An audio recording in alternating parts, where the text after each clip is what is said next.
ನಮಸ್ಕಾರ. ನನ್ನ ಹೆಸರು Yashoda ಕೆ.ಬಿ.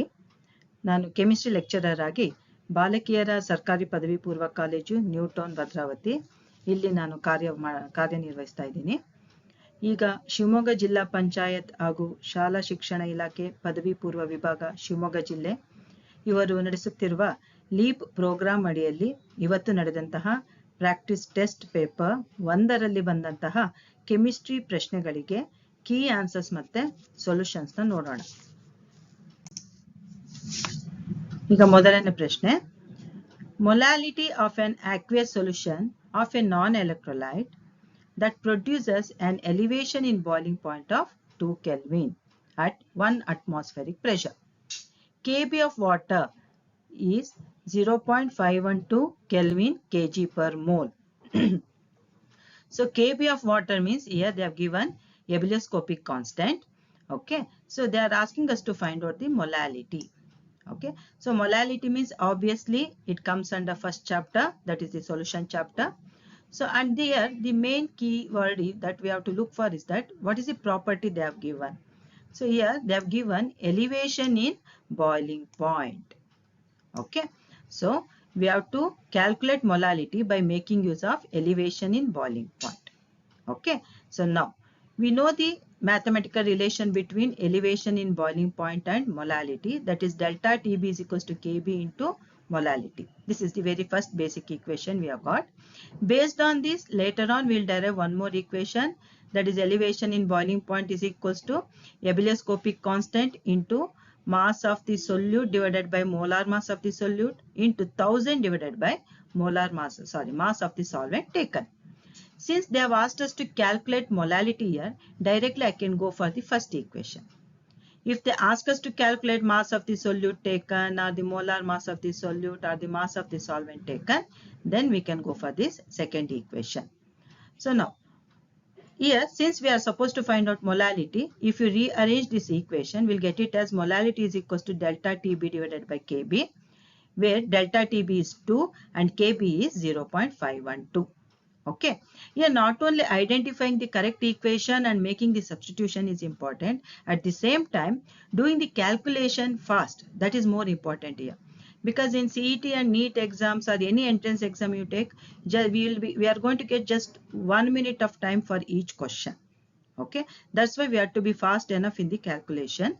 So here what we can do is that instead of dividing 2 divided by 0.512, obviously it will take more time.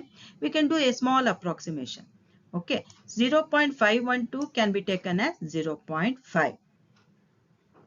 Then 2 divided by 0.5, it is easier for us to calculate and we will get it around 4. But in the none of the option we have got 4 molar here. Okay, what we can do is that we can look for nearby value, that is the 3.9 molar. Fine. So here option D is the correct answer. Like this, by making some small approximations in the calculations, so we have to be fast enough in doing the calculation. Then choose the correct option by matching the following list 1 with list 2. In list 1 they have given some few compounds and list 2 they have given name of the organic reactions. So especially in second year organic chemistry we have studied many named organic reactions. Okay, so these named reactions are very important in almost all CET and NEET papers. You can see the most of the organic questions are based on the named reactions. So what you can do is that out of 4 organic chemistry chapters, you can make a list of named organic reactions and reactants used in that, reagents used, what is the main conversion taking place. Like that, if you make a list and keep it, okay, it will be very easier for you to solve. Okay, and as well as for you to remember. So now coming to the coal-based reaction. So we know that in coal-based reaction, we are going to take phenol and that will be converted to salicylic acid. In the Williamson ether synthesis, okay, it is just like an hummingbird, Williamson ether, it comes together. So here mainly we are going to prepare ether.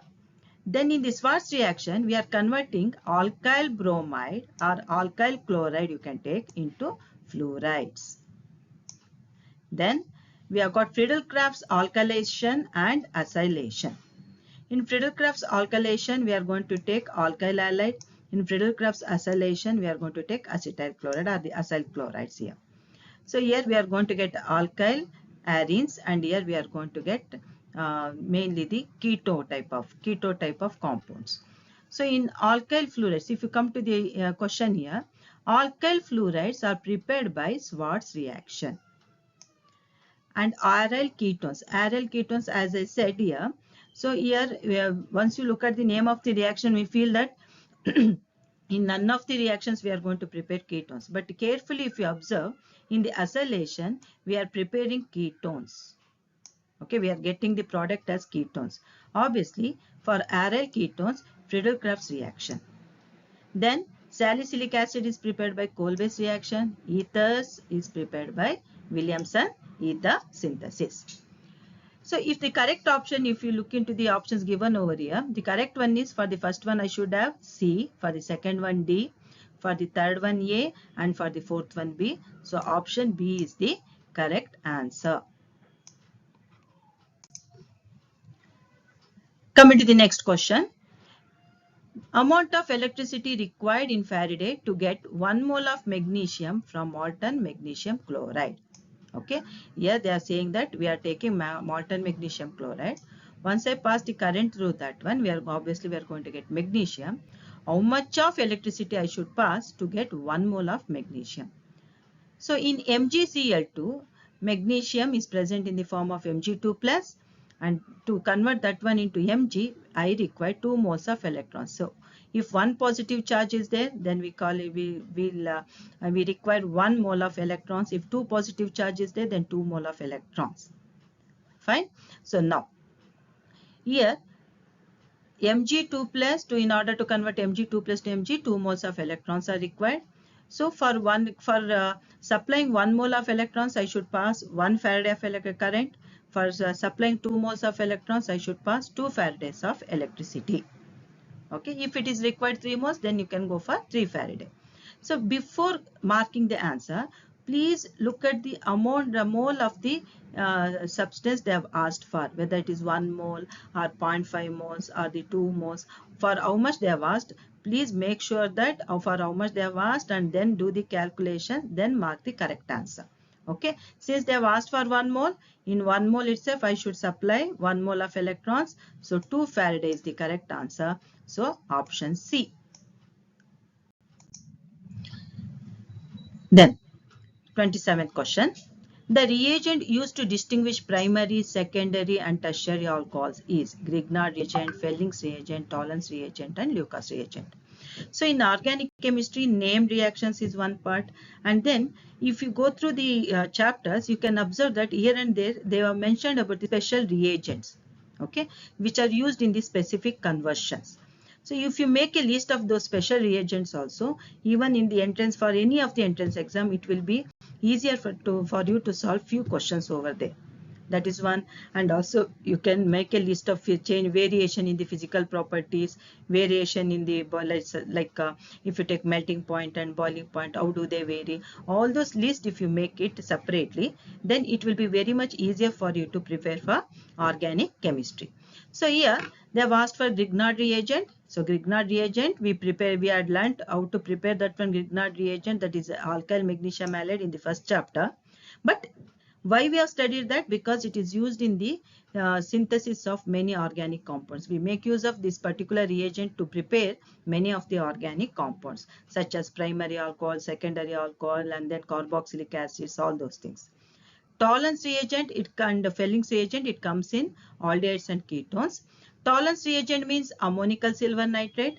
Fellings reagent means it is a mixture of Rochelle salt and sodium hydroxide.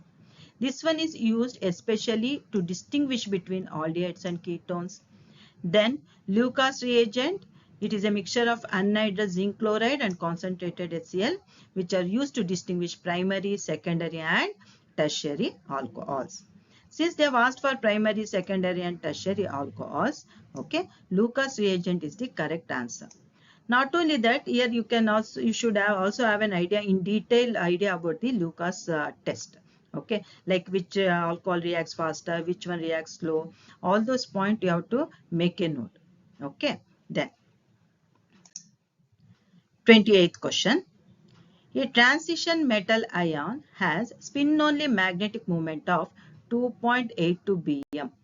The number of unpaired electrons present in the compound is. Fine. So here they have given spin-only magnetic moment. They are asking us to find out number of unpaired electrons. We know the relation between the magnetic moment mu and the number of unpaired electrons, that is given by root of n into n plus 2. This equation is also known as spin-only magnetic moment, okay, where n indicates number of unpaired electrons present. So here you can substitute 2.82 in place of mu and square on both sides, and then you can find out n value. But it is going to take much time here. Since we don't have so much time to solve the questions in your entrance exams and all. So here we make use of a different method. We call that one as trial and error method. Fine. So trial and error method means here in the options whatever the number they have given, we are going to substitute that one in the equation and find out for which value we are going to get the expected value, and that one is taken as the answer. So for example, option A, 2 they have given. Let me substitute 2 in the place of n here. I will get it 8, root of 8, and the root of 8 it is going to be less than, obviously nearer to 3, so 2.82. When I substitute 3, root 15, nearer to 4. When I substitute for 4, root 24, that is nearer to 5. When I substitute for 5, that is 35, nearer to 6. Okay. So now, so for whichever value we are going to give the value, the expected value we are going to get, that one is taken as the answer. So here option A, this is correct. But there is one more shortcut way of solving this one. After going through the previous year papers and all, after we have made some generalization. Here what you can see is that if the value of this one spin only magnetic moment, if it is in between 1 and 2, then n you can take it as 1. If it is between 2 and 3, then you can take it as 2. If it is between 3 and 4, then the value of n is 3. If it is between 4 and 5, that means number of unpaired electrons is equals to 4. If it is between 5 and 6, then we can take n as 5. You can ask, if it is between 6 and 7, can I take it as 6? Okay, please don't do that mistake, because the possible number, maximum number of unpaired electrons that is possible in a d orbital is 5. Okay, so not beyond that one. That's why only till here you can remember. Okay, so here for this question, the correct answer is option A. Then, so again we have got a question based on the reagents. The better reagent to oxidize primary alcohol into aldehyde in good yield. Here they are asking for the reagent to convert primary alcohol into aldehyde. So here oxidation means you have to remember one series. Alcohols on oxidation forms aldehydes. If it is primary alcohol, forms aldehyde. If it is secondary alcohol, forms ketone. This one on further oxidation, they form carboxylic acids. That means aldehydes and ketones on further oxidation, they are going to form carboxylic acids. So here chromic oxide, CrO3 is a good oxidizing agent, but it can be used in the conversion of secondary alcohols to ketones. As I said before, secondary alcohols on oxidation forms ketones. So to convert secondary alcohols to ketones, we prefer CrO3. Here you can see that further oxidation is not going to take place. Ketones are not getting converted to carboxylic acid. Here only the oxidation will stop. Whereas if you take off potassium permanganate and then potassium dichromate, which are a strong oxidizing agent, of course alcohols will get converted to aldehydes, or it will get converted to ketones. But the oxidation process is not going to stop there. It will further continue, and we are going to get carboxylic acid as the end product. Okay, so here the further oxidation of aldehydes and ketones is going to take place. Here we cannot have the control over the reaction. I cannot stop the oxidation process once I get aldehydes and ketones. Since here I want primary alcohol to aldehyde, so the most preferred one is pyridinium chlorochromate, PCC in short form. It is used in the selective oxidation. Here you make use of this one in converting alcohols to aldehydes. Further oxidation of aldehydes is not going to take place here. So aldehydes to carboxylic acid is not possible. Then if you observe the equation over here carefully, here you can see that CH2OH is there and a double bond is there. If I make use of KMnO4, KMnO4 will oxidize alcohol to carboxylic acid, that is one, and as well as it will oxidize the double bond. Now while preparing some of the compounds, what we want is that only alcohol to be converted to aldehyde but not the double bond. Double bond should remain intact. It should not get disturbed. Double bond ಏನು ಆಗಬಾರ್ದು, ಅದು ಹಾಗೇ ಇರಬೇಕು. ಆವಾಗ ಏನು ಮಾಡ್ತೀವಿ, alcohol group ನ ಮಾತ್ರ ಆಲ್ಡಿಹೈಡ್ ಕನ್ವರ್ಟ್ ಮಾಡಬೇಕಲ್ವಾ. So for that one we make use of PCC. So yes, since primary alcohol to aldehyde they have mentioned specifically, so PCC is the correct answer, option C. Then next question, that is the 30th question.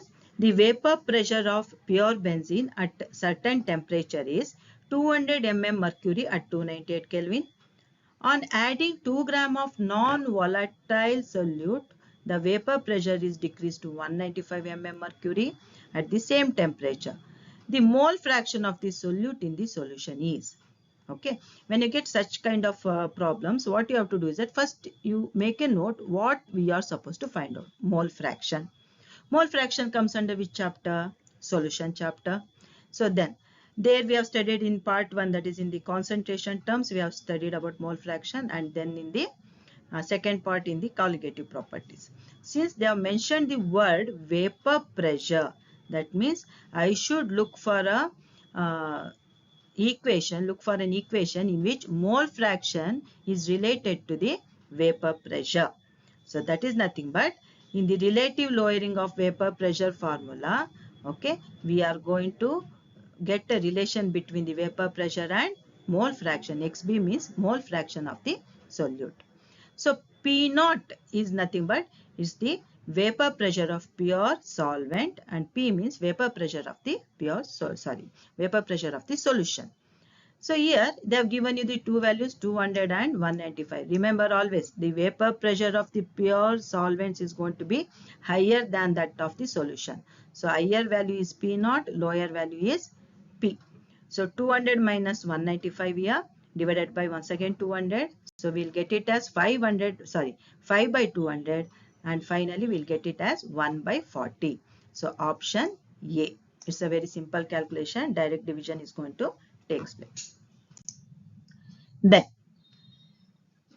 in the paper, that is the practice test paper 1, what you can observe is that whatever the different types of questions that appear in your entrance exam, all those type of questions we have covered. So first one is based on the calculation, based on the definitions, based on the statements, and then based on match the following type of questions. Okay, same way you can find that in each and every chemistry paper.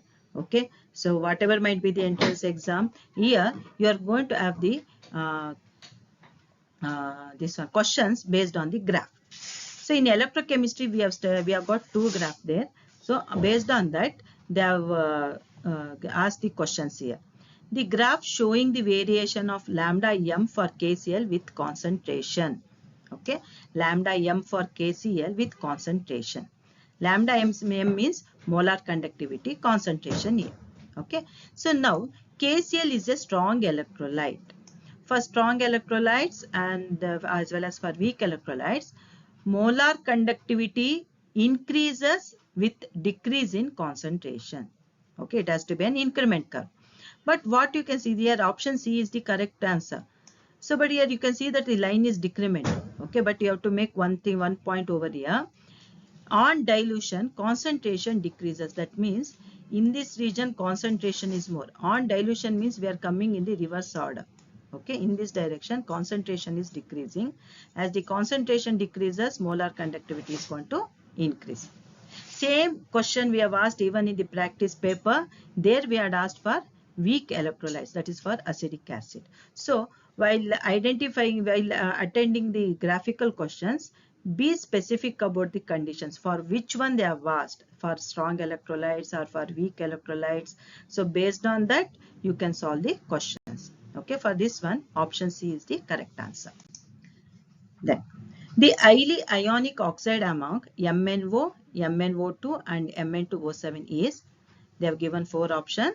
MnO, MnO2, Mn2O7, and all are purely covalent. Okay, so now the transition metal ions in their lower oxidation state are found to be more ionic. This point you have to remember. In lower oxidation state, they are ionic, and then in higher oxidation state, they are going to be covalent. So now, in MnO, if you find the oxidation state of Mn, it is +2. In MnO2, it is +4. In Mn2O7, it is +7. That means in MnO, it is present in lower oxidation state, that is +2. So it is more ionic. Okay. So based on the same concept, they can ask the questions in different way. Which of the following is more covalent? Okay, which of the following is less ionic? Instead of asking more covalent, they can ask for less ionic, or instead of asking for less ionic, they can ask for more covalent, or the more ionic, less covalent, like that, or the increasing order of ionic property, or the increasing order of covalent character. In different way, they can ask the questions. Since here they have asked for highly ionic oxide, that means which one is more ionic. So in MnO, Mn is present in lower oxidation state. Obviously, it is more ionic. So option A is the correct answer.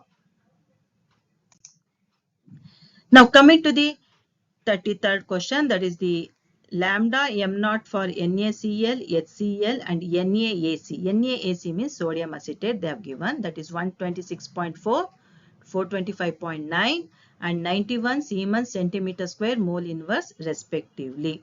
They have given the lambda M0 value for these three electrolytes, and they are asking us to find out lambda M0 value for HAC. HAC means acetic acid. We know that acetic acid is a weak electrolyte. It is a weak electrolyte, and we cannot determine its limiting molar conductivity directly. Okay, for that purpose we depend upon the Kohl-Rash's law. Okay, so again here we are going to solve this particular calculation based on the Kohl-Rash's law. Here what we want, HAC, that means acetic acid. What are the ions present here? H and AC. So now look for the electrolyte given over here in which H is present, that is HCl. Then I want AC, that is sodium acetate. Now take the lambda M0 value of HCl, lambda M0 value of NaAC. Add these two. Then which one is not required over here? Sodium we don't want and Cl is not required here. So then look for the electrolyte in which these two are present, that is NaCl. They have given NaCl. You can subtract that value. Add these two and subtract with NaCl lambda M0 value. You will get the lambda M0 for acetic acid. So this is a very simple type of question, and based on the same thing we had asked for an electrolyte in your practice paper. So you have to practice these questions. Okay. So according to the calculation, the correct answer is 390.5 Siemens centimeter square mole inverse. Then 34th question. The important consequences of lanthanide contractions are. So we have studied about lanthanide contractions in D and F block elements. Lanthanide contraction means decrease in the atomic size with increase in the atomic number from lanthanum to lutetium. So because of that they possess identical atomic size. Okay. So because of their identical atomic size and the almost identical charge, okay, they are going to exhibit almost similar chemical properties. Because of that, what happens? They occur together in the nature. Lanthanides occur together in the nature. Since they have got similar chemical properties, they are occurring together in the nature, we find difficulty in separating them. Separation of lanthanide has become difficult. Then, because of this identical size, because of this lanthanide contraction, second and third transition series, they exhibit identical atomic size. Okay. Second and third transition series means in D block elements, mainly we have got three series, that is 3D, 4D and 5D. I mean, now nowadays even 6D is getting added, right? 3D means first series, 4D series means second series, and 5D series means third series. So either second and third means 4D and 5D series, they have got similar atomic size. So these three are the consequences of lanthanide contraction. So Let us look into the options now. Difficulty faced in separation of lanthanides, very much correct. Occurrence of lanthanides together in nature, yes, correct. Identical size of second and third transition series, that is also correct. Okay, since all these three options are correct, the correct option is all the above. Fine. So coming to the next question. On electrolysis of aqueous sodium chloride, the product formed at cathode. Okay, so this particular question looks very easy, but here you have to be more careful. So here they have asked you to find out the product formed at cathode on the electrolysis of aqueous sodium chloride. Okay, don't be in a blind intuition that NaCl will get splitted into Na plus and Cl minus and we are going to get sodium and chlorine gas. Okay, here you have to look for the condition that they have given. So I can electrolyze sodium chloride in two different conditions. One by taking molten sodium chloride and second one by taking aqueous NaCl. And in both the cases, we are going to get different products. Okay. So now, coming to the molten NaCl, NaCl will get splitted into Na plus and Cl minus. And here Na plus is positively charged, obviously it will go towards the cathode, and Cl minus is negatively charged, it will go towards the anode. Whereas when you take aqueous NaCl, here we should consider NaCl and water together. Here NaCl will get ionized into Na plus and Cl minus. H2O will get ionized into H plus and OH minus. Okay.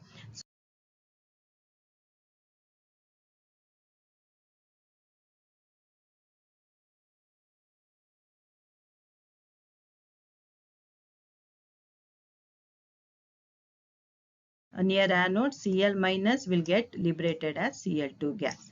Okay, since they have asked for aqueous NaCl, so here at cathode, that means at cathode in aqueous NaCl, hydrogen gas is formed. That's why option A, hydrogen gas, is the correct option. Coming to the 36th question. When 2-bromopentane is heated with alcoholic KOH, the products formed are. So product formed is they can ask, or product formed are also they can ask. Here, whenever they give KOH, please first look at the KOH solution, whether it is aqueous KOH or alcoholic KOH. If it is aqueous KOH, then halogen bromine will get replaced with OH. That's all. We are going to get alcohol. In place of bromine, we are going to write OH if it is aqueous. But here it is alcoholic KOH. In case of alcoholic KOH, okay, we are going to get alkene as the product as the elimination reaction takes place. So now, if it is symmetrical alkene, the symmetrical alkyl halide, that was a different question, but it is unsymmetrical now. Obviously, we have to apply which rule? Yes rule, that is the Sedgwick's rule. Okay. So now, here there are two possibilities. Bromine I have taken from here and then CH2, that is the hydrogen from this CH3 group from the other side. Okay. So that if I take hydrogen from this first carbon, then I'm going to get pent 1-ene, but it is formed in lesser percentage, so it is a minor product. And even the other way is also possible. So if I take hydrogen from the left hand side carbon in which the lesser number of hydrogen is present, okay, we are going to get 2-pentene, that is formed around 81%. Okay, the one which is formed in a larger number we call it as major product, and the one which is formed in lesser amount we call it as minor product. Now look at the option now. Pent 1-ine, ine means I should have a triple bond. So in the both the possible ways we are not getting the triple bond here. So option A is wrong. Pent 2-ene, of course it is formed, but it is minor they have given. But according to the percentage here, it is major. Pent 1-ene is the major. No, it is the minor product. Pent 2-ene is the major product. This is the correct option. So we are getting pent 2-ene is also formed. Pent 1 is also formed, but this one is major and this one is minor.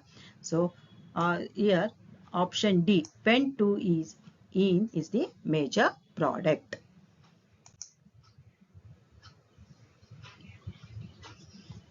So Let us move on to the next question now. That is nothing but the E naught values for some of the electrodes are given.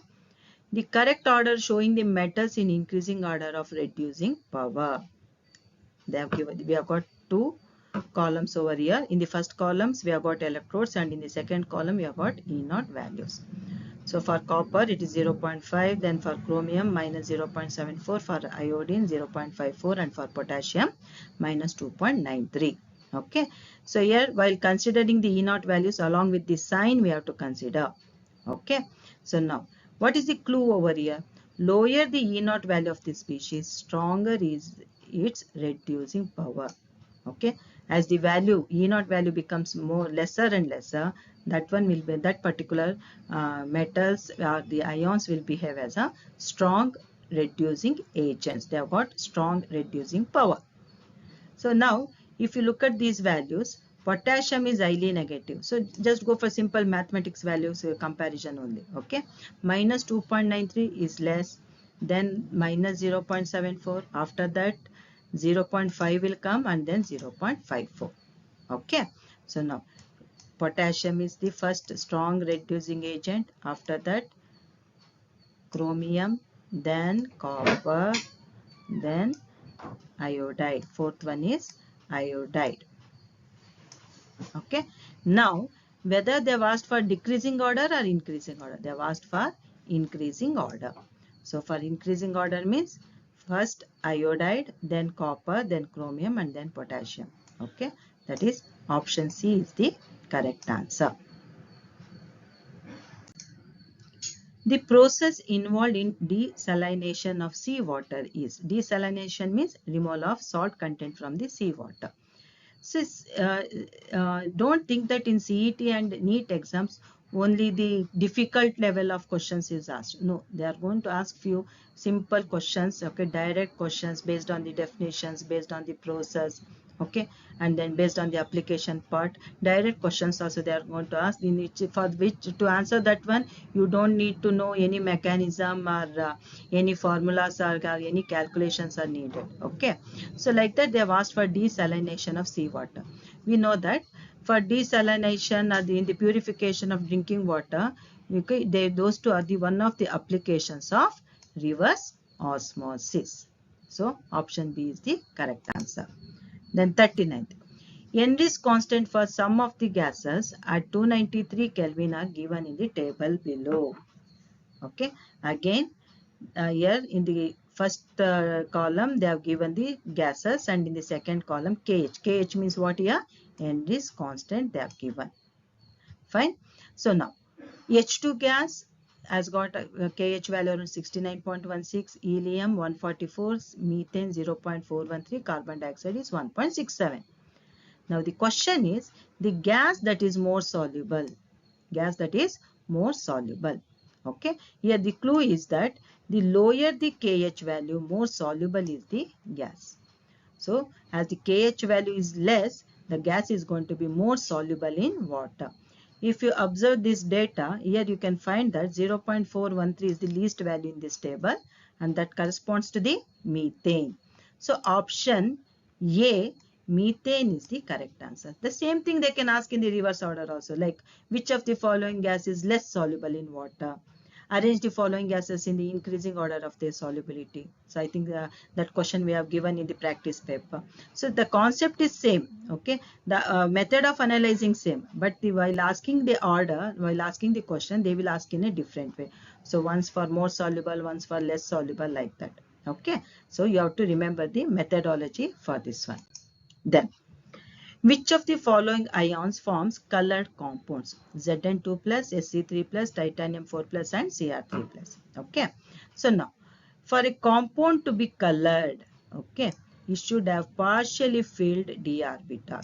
Okay, we know that completely filled and vacant d orbitals are going to be colorless. The one with partially filled d orbital is going to form a colored compounds. So now here, in the zinc if you take, okay, so zinc atomic number is 30, 3d10, 4s2 we will get, but here 2 plus is there, obviously I should remove 2 electrons from s orbital, we'll end up with 3d10. So 3d10 means it is completely filled. Sc3 plus, 21 is the atomic number, that is 3d1, 4s2. For 3 positive charge, I must remove 3 electrons, right? So 2 from 4s and 1 from 3d. So vacant d orbitals we are going to get. D, there is no electrons. Titanium 4 plus, atomic number is 22, 3d2, 4s2. For 4 positive charge, we have to remove 4 electrons. So first from S we have removed, then from D. So 2 plus 2, 4. So again here we are going to get vacant d orbital. For Cr3 plus, 3d, that is the atomic number 24. So here 3d5, 4s1. So in order to get 3 positive charged, I must remove 3 electrons, 1 from s orbital and 2 from d orbital. After removing the electrons also, I am getting partially filled d orbital. Since they have asked for colored compound, so option D is the correct answer.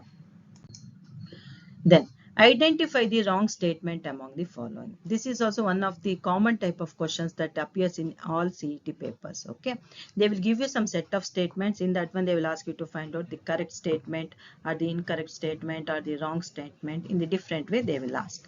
Okay, here they have given you the set of 4 statements. In that one I am supposed to find out wrong statement. Okay, see here, for finding out wrong thing also we will get the marks over here. Okay, cyanide ion. Cyanide ion is an ambidentate nucleophile they have given. Okay, Cn minus. The charge on cyanide is minus. So since it is negatively charged, obviously it is nucleophile. That is correct. What do you mean by ambidentate here? Cn minus can bind through either through carbon or through nitrogen. Okay, since it has got 2 different binding atoms, it behaves as ambidentate ligand.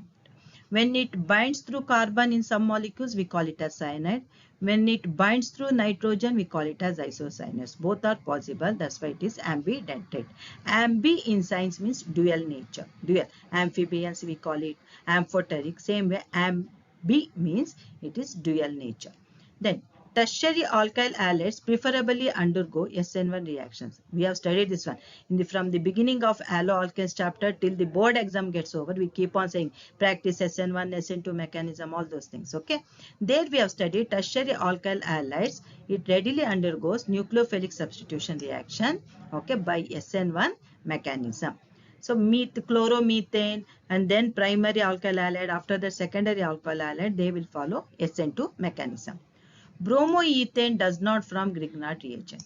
We have studied the Grignard reagent preparation in the first chapter. There, we make use of haloalkanes in the once it is made to react with magnesium, we'll get Grignard reagent, alkyl magnesium halide.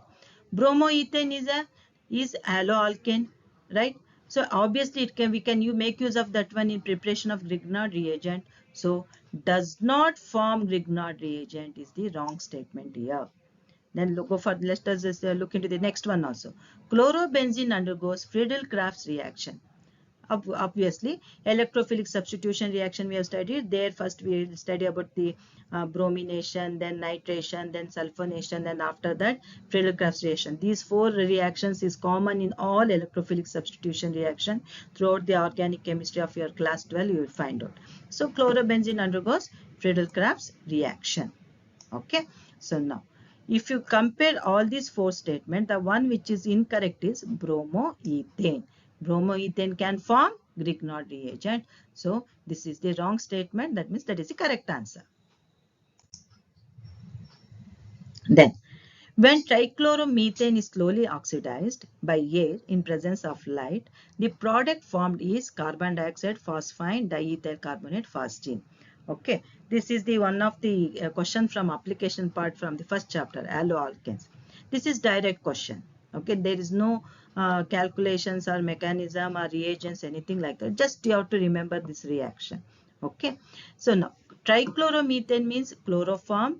This one, on exposure to air, that is oxygen, in presence of light, sunlight, it is going to form a gas that is nothing but phosgene, which is a poisonous gas.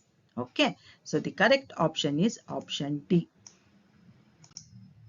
Then, identify the final product B in the following reaction. So here they have given you the series of conversions and they are asking you to identify the product here.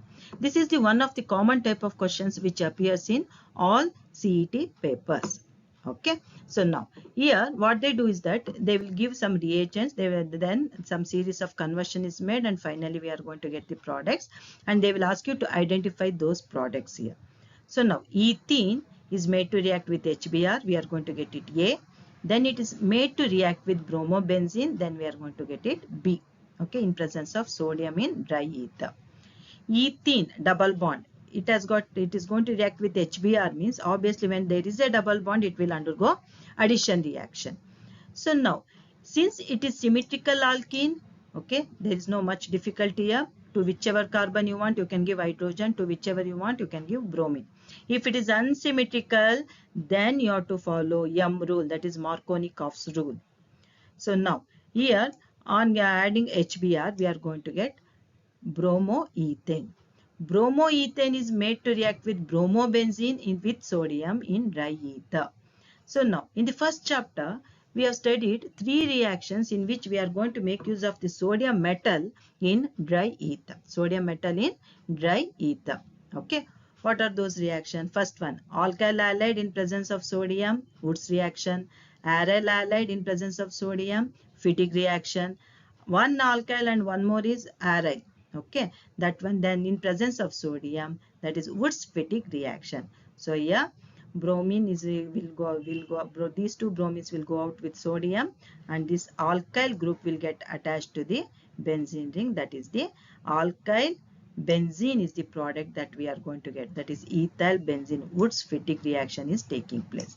So like this you have to remember first while doing the first conversion, so where we have studied in which chapter, so you have to identify A here, and then you have to go for the second step, analyze in which chapter it has come and what is the main reagent used and what is the main conversion is going to take place. All those things you have to remember. This is one of the challenging type of questions here. Okay, so now for this particular conversion, ethyl benzene is the answer, that is option B. 44th question, what is the product in the following reaction? Again they have asked for the conversion reactions. Okay, chain of conversion is given here. Here we have taken phenol is made to react with excess of bromine water, followed by the reaction with zinc dust. So we have studied bromine is phenol, it undergoes electrophilic substitution reaction. There once again bromination, nitration, sulfonation, all those things we have studied. So here in bromination, that is in with reaction, here we have got two conditions, one with bromine water, one with bromine in carbon disulfide or acetic acid you can take. Bromine water, it will give since phenol is highly reactive, at a time ortho para positions will get substituted with bromine. In a single stretch, in one project, 3 bromines will get substituted to the phenol ring. 2,4,6 tribromophenol we are going to get. Then with zinc dust, the whole syllabus we are going to only one reaction with zinc dust. Okay, once I add zinc powder in this phenol, okay, OH group is reduced here and it will get converted to benzene. OH group is removed and the phenol is converted to benzene. So here substituents will remain as it is, only the OH will get, that is the phenol will get converted to benzene. So here phenol is given importance, that's why 2,4,6 tribromophenol. But once the OH group is removed, okay, the whole numbering will, order of numbering will change. Don't write 2,4,6 tribromophenol. It is 1,3,5 tribromobenzene. 1,3,5 tribromobenzene is the answer. That is option C. 45th question. This is also one of the type of question that you can find in all that is the CET and NEET papers. Assertion and reasoning questions. That means first one, they will give that some observations that they have made and then reason, justification for that observation, the justification for that conclusion they will give. Okay. So now, for example, here they have given a galvanic cell behaves like an electrolytic cell when external potential is greater than potential of the cell. Okay. So now, here we have to understand first what do you mean by galvanic cell and what do you mean by electrolytic cell. Galvanic cell is the one in which chemical energy is converted to electrical energy. That is, external potential is going to be less than potential of the cell. Okay, so that time there is not going to be any change in that particular process. Galvanic cell will behave as a galvanic cell, and then chemical energy will is converted to electrical energy. Okay, from anode to cathode, there is going to be the flow of electrons. All those things is not going to change. It will remain as it is. As I keep on increasing the external potential, once it becomes equal to the potential of the cell, then the cell will held up over there. That means there is not going to be any chemical reaction. There is not going to be any flow of current. That means in the deflection in the ammeter is going to be 0. There is not going to be any deflection in the ammeter, indicating there is no flow of current. Once the external potential increases, that is, it is greater than the potential of the cell, the whole process will get reversed. Here, electrical energy will get converted to chemical energy. Obviously, it is no more a galvanic cell. Instead, it is behave like an electrolytic cell. Now, let us come for this one. Reason what they have given. Once the external potential is greater than potential of the cell reactions are reversed. Correct. Anode will behave as a cathode. Cathode will behave as an anode. The whole process will get reversed. The whole thing will get changed. So now, both assertion reasons are correct. Yes, it is correct. Reason is the correct explanation for assertion. Assertion is correct. Both are correct. But reason is not justifying assertion. Assertion is correct, but reason is incorrect. Both assertion and reasons are incorrect. That means here, both are correct, and even the reason is supporting this assertion. So option A is the correct answer. Which of the following is not a colligative property? So once again, direct question they have asked. So here, relative lowering of vapor pressure, elevation in boiling point, depression in freezing point, and osmosis. We know that colligative property depends on number of particles present in the solution, and also in the textbook they have mentioned number of particles related to the total number of moles of the substance present in the medium. So they have mentioned that one particularly. So under that we have got 4 properties: relative lowering of vapor pressure, elevation in boiling point, depression in freezing point, and osmotic pressure. If you look at the 4 options at a sight, at first glance itself, we feel like all the 4 are correct, then which one we have to mark, right? Be careful. You should have the word relative lowering of vapor pressure itself. Elevation in boiling point must be there, not just boiling point. Depression in freezing point, they should mention, not just freezing point. And coming to the osmosis, osmosis is not a property. Instead, what we can say that it is a process. Okay, so osmotic pressure is the one which can be measured. So osmotic pressure depends upon the number of moles of the particles present, number of particles present in the solution. So which one is not a colligative property here? Osmosis is not a colligative property. So with this we have come to the end of this session. I hope all the answers is very much clear to you.